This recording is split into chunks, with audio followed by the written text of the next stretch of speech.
Tonight on KPBS Evening Edition, the presidential race comes to San Diego. We're live from Waterfront Park, where Elizabeth Warren is about to hold a town hall. Plus, the hotel where America's worst mass shooting happened has reached a landmark settlement with victims. Why MGM Grand felt the need to pay up. And a new study examines which students in California schools are being suspended at an alarming rate.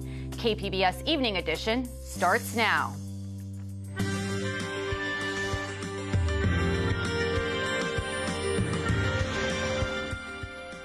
Good evening. It's Thursday, October 3rd. Thanks for joining us. I'm Priya Sridhar. The race for president is running through San Diego tonight. In a matter of minutes, local residents will begin gathering to hear and ask questions of Democratic hopeful Elizabeth Warren. KPBS Metro reporter Andrew Bowen is live at Waterfront Park, where talk of impeachment, health care, and other major issues will be front and center. Andrew?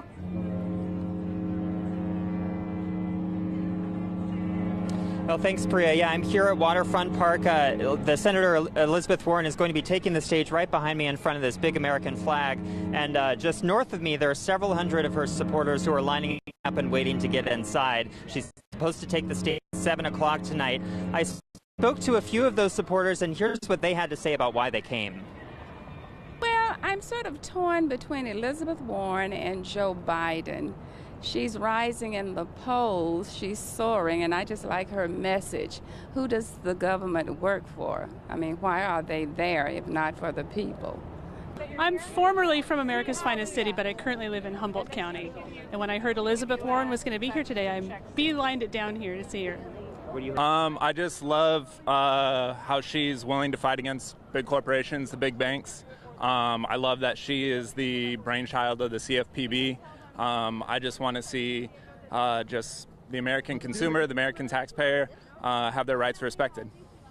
I feel like she has everything planned out fairly well, very detailed as well, and it's everything that kind of, I don't know, what I'm looking for as a young person, I guess. You know, I don't currently have health care, so it would be nice if I could get that, and that's kind of what she's promised. And I know Bernie's promised essentially the same things, but he's a little bit older, and I need a two-term president, if I'm being honest.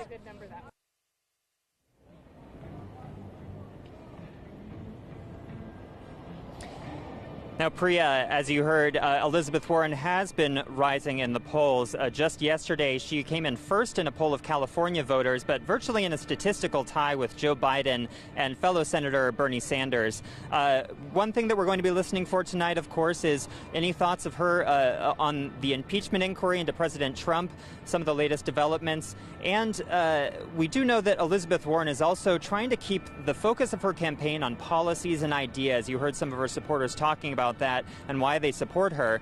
So just earlier today, she released a policy proposal on how to make labor unions stronger in the United States. That's also one thing that we're going to be listening for her from her when she takes the stage tonight at 7 o'clock.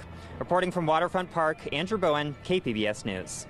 Thanks, Andrew, for that report. And speaking of the impeachment inquiry, it's already raising issues of an abuse of power. President Trump continues to shock the political system by openly pushing both Ukraine and now China to open investigations into the Bidens, despite there being no evidence of wrongdoing. KPBS's John Carroll reports. China should start an investigation into the Bidens. In his own words today, President Trump called on another foreign power to investigate his political rival. I think Biden is going down. Saying it in front of the cameras while facing an impeachment inquiry for making a similar request behind closed doors. If it were me, I would recommend that they start an investigation into the Bidens. Today, Trump finally telling reporters what he wanted the president of Ukraine to do about the Bidens, after he refused to answer the question Wednesday. We have the president of Finland. Ask him a question. I have one for him. I just wanted to follow up on the one that I asked you, which did was, you hear what me? did you want Did you hear me? His call for China to investigate Joe Biden's son and his business dealings, echoing a request he made during the 2016 campaign. Russia, if you're listening. Though Trump said he hadn't brought it up with China's president yet. Certainly something we can start thinking about. Moments before, he told reporters the Chinese trade delegation will be in the U.S. for another round of talks next week.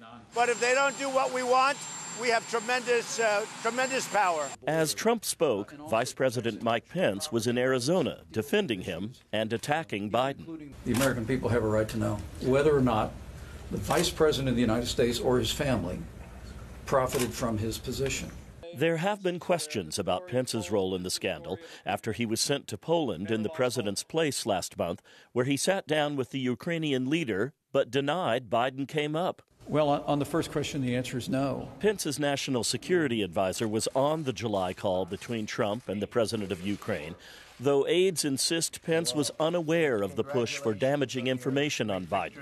Asked if it's appropriate to ask foreign governments to investigate political rivals, Pence said today, and clearly in this case, there are legitimate questions that ought to be asked. John Carroll, KPBS News. It's been 2 years since the deadliest mass shooting in U.S. history. 58 people were killed and hundreds injured in the Las Vegas Massacre.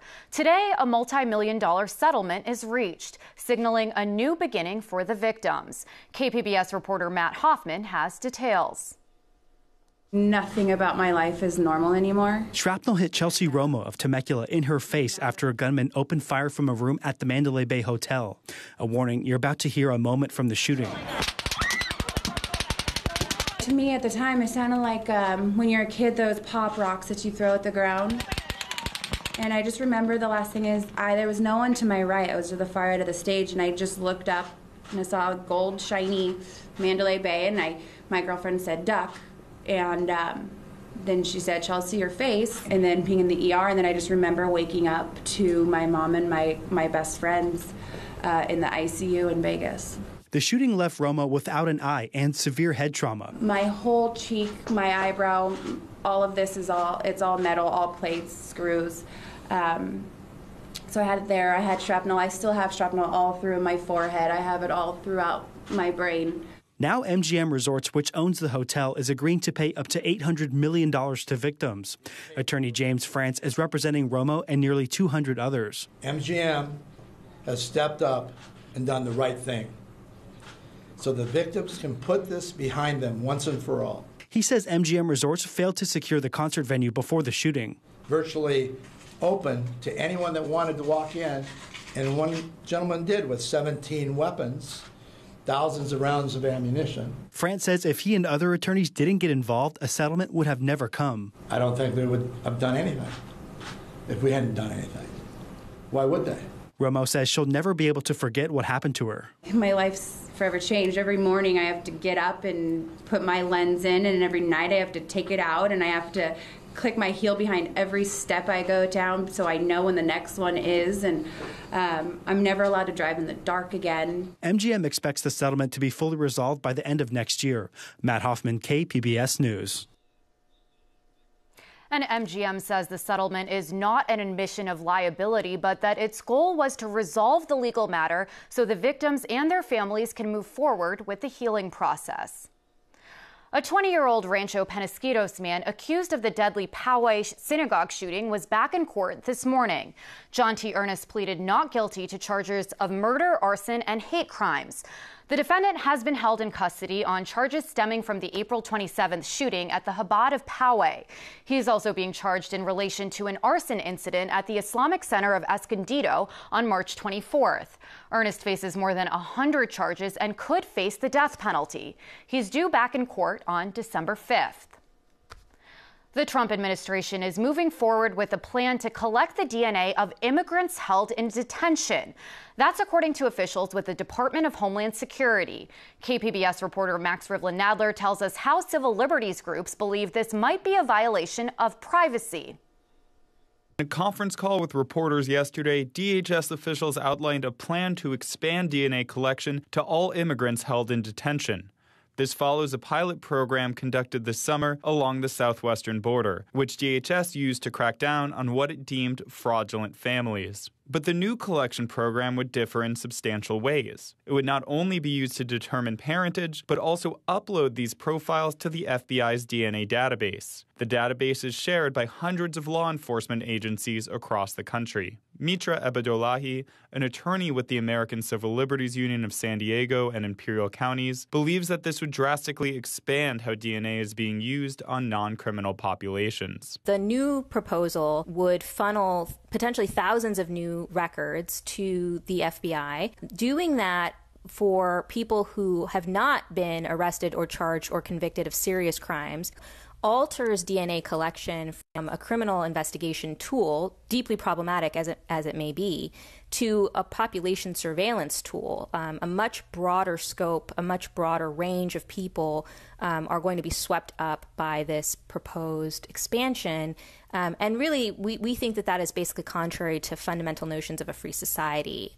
DHS officials said the DNA collection is meant to supplement ongoing efforts to keep track of immigrants' biometric data. Already, individuals who plead guilty to immigration-related crimes like illegal entry have their DNA entered into the FBI's database. The Department of Homeland Security is still figuring out if it plans to collect the DNA of children in immigration custody. The agency is waiting for the Department of Justice to issue a rule authorizing the program before DHS rolls it out. Max Rivlin-Adler, KPBS News. Native American students in California schools are being suspended and expelled at disproportionately high rates, according to a first-of-its-kind study. KPBS education reporter Joe Hong spoke with one of the study researchers. Native American students make up less than 1% of California's public K-12 schools. But a new study by San Diego State University found expulsion rates for Native American boys was 4 times the state average, the highest among any racial or ethnic group. A lot of focus and attention has not been on this population, yet this is the group that has the highest rates. Luke Wood is an education professor at San Diego State University and co-author on the study. He says these disparities often result from cultural misunderstanding. Most educators are woefully underprepared to engage and teach Native American students because they don't understand their culture, their lived social cultural experiences, and so there's a lot of misunderstanding that takes place. So I think it's also important to note then that we're not saying that educators are bad or that they have malintent. What we're really saying is that there's a lack of understanding, and that creates a pattern that routinely suspends and expels Native American students. When it comes to suspensions, the study found that Native American boys were 2.5 times more likely to be suspended than the statewide average. The rate for Native American girls is more than 1 percentage point higher than the state average. Wood says educators need to do more. They can engage with their local tribes and have a better understanding of the indigenous communities that they serve, and really that we think can help to alleviate some of that cultural misunderstanding. The second thing they can do is that they can engage in professional learning around implicit bias, around microaggressions, and around cultural competency, around inclusive teaching. The study looked at the 2017-2018 school year. You can see how San Diego County schools fared at kpbs.org. Joe Hong, KPBS News. As we've been reporting, the fight against climate change is a global one, but one U.S. state is helping lead the charge. Stacey Plaisance from the Associated Press explains. South Louisiana, ground zero in the nation's fight against coastal erosion amid climate change, hurricanes. The state now armed with an ambitious plan to reverse land loss. The more green stuff we can put in place in our basin, between our levees and our barrier islands, is good for storm surge and reducing wave height during hurricanes and storms. The plan starts with the Mississippi River, the freshwater sediment source that built Louisiana and the Gulf Coast over thousands of years. Levees like this one, built in the last century to protect cities and towns from flooding, have in turn starved the coastline of rich nutrients and silt needed to not only create land, but sustain it. Louisiana's plan calls for cutting into the levees to redirect fresh river water back to the coast. We try to reestablish what was here before with the river built historically. Experts say these long-term diversions will create land at a fraction of the cost of dredging, which scoops sediment from one location and deposits it into another. For a dredge project, we may be talking about 100 acres, 200 acres, or 1,000. Diversions have the potentials for tens of thousands of acres. Supporters say this existing diversion near New Orleans gives a hint of what can happen on a much larger scale. That's what we want to see. Future diversions will be bigger and deeper. But that's a worry for fishermen like Brad Robin. Oysters need a certain amount of salt water to survive. I know it's going to destroy it. Critics also question whether enough land can be created to offset the rate of erosion. Still, Representative Garrett Graves says diversions are the state's best hope for the future. As we get better at this, I am confident we are going to get to the place to where we can draw a line in the sand and say everything above here is sustainable. But the diversions will take years to build, as Louisiana continues to lose thousands of acres of shoreline every year. Stacey Plaisance, The Associated Press. Well, if you're planning a trip to SeaWorld, don't bother going through TripAdvisor. The popular travel site plans to stop selling tickets to any attraction that keeps whales or dolphins in captivity for public entertainment. A statement from TripAdvisor says, quote, whales and dolphins do not thrive in limited captive environments, and we hope to see a future where they live as they should, free and in the wild. While SeaWorld ended its orca breeding program in 2016, it still has orcas on public display. Well, you can always count on San Diego to be at least 70 degrees and sunny, but we will be warming up. Meteorologist Dajia Swad has our end of the week forecast. Not really a lot of precipitation to talk about here in Southern California. We are going to continue to notice the wet spots well to our north or back to our west in New Mexico. And really locally, that is going to remain the case for tonight. What we will see is a bit more cloud cover trying to roll in. For San Diego, more clouds because that marine layer is going to be a bit more influential. Dropping down to 57 for tonight, moving across the region here. We're also in the 50s into Oceanside. Clouds also going to be noticeable there. A bit drier in terms of that moisture in the atmosphere, so a bit more limited with the cloud cover as you head in Borrego Springs, Mount Laguna. A low 47 for your overnight low. Moving into Friday, well, we have a front. That's going to be pressing its way into portions of northern and central California, also moving in towards Nevada and Utah. Ahead of that front, we're still going to try to hold on to some of our warmth, but that's also aiding in that cloud cover coming back to the shore. So as we move through your Friday, the morning time, still looking at some clouds potentially into Oceanside, but as you head throughout the day, a high of 75. Mid-70s in San Diego as well. If you're out towards Borrego Springs, topping off at 94 degrees, needing the sunglasses there and even a cold bottle of water. We're in the upper 60s out to Mount Laguna and also looking at pretty dry conditions. So the umbrella really not needed in our forecast, and through this weekend, we'll continue to notice a warmer flow coming back into your temperatures. That's going to allow us to feel like we want to head outdoors. 78 Saturday here at the coast, overnight low at 52, and noticing we're remaining in the upper 70s at the coastline for Sunday. As you head into your Monday and Tuesday, we're saying hello to the 80-degree mark with lots of sun to continue. Moving into the inland areas here, mid-80s Saturday, and then into the upper 80s Sunday and Monday. That warm flow continues to press in through the early week and out to the mountains. Well, you'll also be noticing a pleasant forecast, temperatures in and out of the upper 60s and lower 70s for your highs, but no precipitation is anticipated. And then out to the deserts, we'll feel that heat bumping up. 94 Friday, 95 Saturday, and 97 Sunday, but it even gets warmer than that. 98 Monday, then into the triple digits potentially for your Tuesday with plenty of sun. Reporting for KPBS News, I'm your meteorologist, Dajia Swad. Back to you.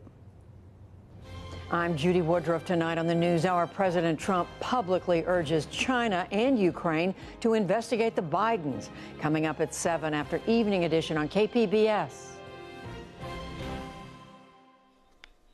A possible lead in vaping-related health issues. Research released Wednesday says chemicals in vape liquid may cause lung damage. The letter was published in the New England Journal of Medicine. According to the Mayo Clinic, the lung damage looked like chemical burns. Those involved in the data investigated lung tissue in 17 people who had vaped. Most of those sampled used cannabis oils or marijuana. A pathologist involved in the study says more investigation into the matter is still needed. Vaping deaths were reported in numerous states, including California, Florida, Georgia, Illinois, New Jersey, and Virginia. Well, most people know a full night's sleep is essential to maintain good health, but did you know that it's also essential if you suffer from certain medical conditions? Well, Meredith Wood has more in today's Health Minute. For many, getting at least 8 hours of sleep each night is essential to functioning the next day. And a new study in the Journal of the American Heart Association found that getting less than 6 hours of sleep each night could be deadly for some middle-aged adults. According to the study, those with high blood pressure or type 2 diabetes doubled their chances of dying from heart disease or stroke. The study also found that people with a history of heart disease or stroke were 3 times more likely to die from cancer. According to experts, that's because a deep, full sleep is critical for the body to release hormones that repair cells and build tissues. If you fall under these categories, now is as good a time as ever to change your sleeping habits. If you have trouble getting a good night's rest, see a sleep specialist to find out why. For today's Health Minute, I'm Meredith Wood. If you want to have a healthy baby, put down the bottle. That's the finding of a new study that shows a link between drinking alcohol before conception and babies born with heart disease. Researchers found the correlation in both parents, but it's much stronger in fathers. Men who drank during the 3-month period before conception were 44% more likely to have babies born with congenital heart disease. Women who drank before conception saw a 16% risk increase. Researchers say men should stop drinking 6 months before fertilization, and women should go on the wagon a full year before. Well, forget speed typing. Apparently, a lot more people are speed texting. A new study out says people are now texting on their mobile devices nearly as fast as they can type. Researchers looked at the speed and accuracy of 37,000 people in 160 countries. They found those in the study texted on average around 36 words per minute. If they used both of their thumbs, the speed increased to 38 words on average. As you can probably guess, researchers say the findings vary depending on the generation. Well, a new exhibit is opening up at the Coronado Museum on the wives of POWs in Vietnam. KPBS military reporter Steve Walsh is live now getting a sneak preview of this little-known aspect of the Vietnam War. Steve? That's right, Priya. In fact, there's a little conference going on here. People are kind of milling around about us, so if you hear a lot of folks, it's because they're here to see the exhibit. But this is the story of a group of military wives from the Vietnam War. Their husbands were held captive in North Vietnam. Originally, they were told to keep quiet by the State Department, though eventually they decided that wasn't helping. They started to speak out, and they went public, and they began pressuring the North Vietnamese and our own government here. And all of this started in San Diego. So to talk about it, I've got here the author and also the curator behind this exhibit. It's Heath Lee, author of League of Wives. Tell us about the League of Wives. Sure. So this is a story that starts in Coronado, actually, and spreads out to San Diego under the leadership of Sybil Stockdale, a senior Navy wife. This League of this National League of Families becomes a huge force to bring the POWs back from Vietnam. So this is amazing. I've never heard this story before I started reading up on you. Yeah. So we have with it, you mentioned Sybil Stockdale, the wife of Admiral Stockdale, was one of the longest serving POWs. Yes. She's really the one that puts this together over a kitchen table in this exhibit right here. Yes. And we have with us her son, Sid Stockdale. So Sid, get up here. Yes. All right, so when you see this exhibit all laid out right here in Coronado where this all began, I mean, what goes through your mind? Oh, it's just such an honor to have Mom and Dad honored in this way, and it's wonderful. The story of Coronado and my parents is a deep one, and we're very proud, me and my brothers, to have it here at the Coronado Historical Association. No, it's amazing. Basically, they were told, don't say anything, right? Yes. Don't say anything. And then they decided that was not what they should be doing. No. And they decided to go public. Why did they do that? Well, it was clear that the American people were unaware that the prisoners of war were being held, let alone that they were being tortured brutally. And the wives understood that if more people knew about it, that they would pressure people in Congress to do something about it and not just pretend and try to make it go away. All right. And so we have one of the wives here. Come on over here. We've got Debbie Burns Henry.